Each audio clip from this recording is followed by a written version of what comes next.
Le drame de l'Afrique, c'est que l'homme africain n'est pas assez entré dans l'histoire. Le paysan africain, qui depuis des millénaires vit avec les saisons, dont l'idéal de vie est d'être en harmonie avec la nature, ne connaît que l'éternel recommencement du temps, rythmé par la répétition sans fin des mêmes gestes et des mêmes paroles. Jamais l'homme ne s'élance vers l'avenir. Jamais il ne lui vient à l'idée de sortir de la répétition pour s'inventer un destin.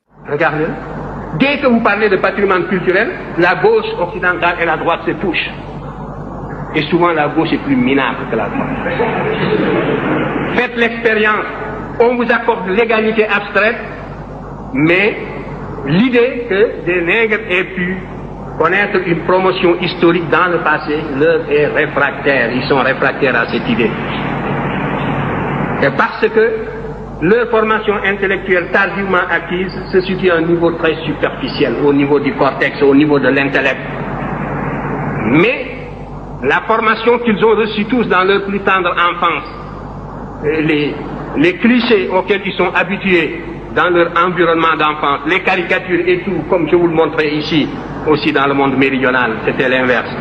Tout cela les empêchait, les rendait aveugles, n'est-ce pas, pour observer des vérités comme celles que nous leur opposions. Il faut savoir que l'adversaire vous tue intellectuellement. Il vous tue moralement avant de vous tuer physiquement. Mais c'est de cette manière que l'on a supprimé des groupes entiers. On vous nie en tant qu'être moral. On vous nie en tant qu'être culturel. On ferme les yeux, on ne voit pas les évidences. On compte sur votre complexe, sur votre aliénation, sur le conditionnement, les réflexes de subordination et sur tant de facteurs de ce genre. Et si nous ne savons pas nous émanciper d'une telle situation par nos propres moyens, mais il n'y a pas de salut.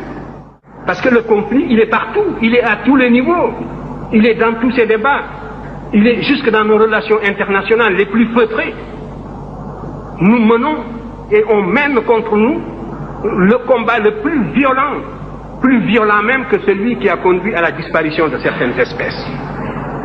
Et il faut justement que votre sagacité intellectuelle aille jusque-là. Ce que nous voulons, ce que nous visons